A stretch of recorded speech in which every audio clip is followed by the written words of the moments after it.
Idol, dito naman tayo sa kulungan ng baboy natin. Yan, bigyan natin ng pagkain yung inahin.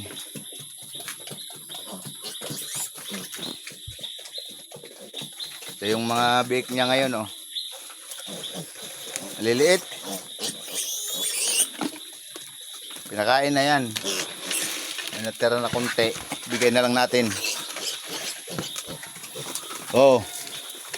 Lakas na magsikain yan. Oh, gagawa na.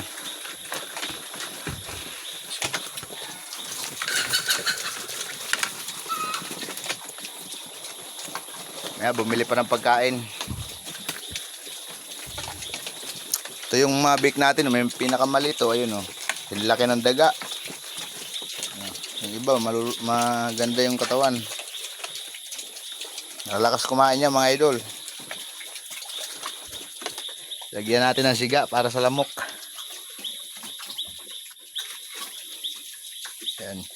Ay yung mga bake niya. 14 natira. Namatay yung dalawa. Nadaganan. Laki ng dumagan eh.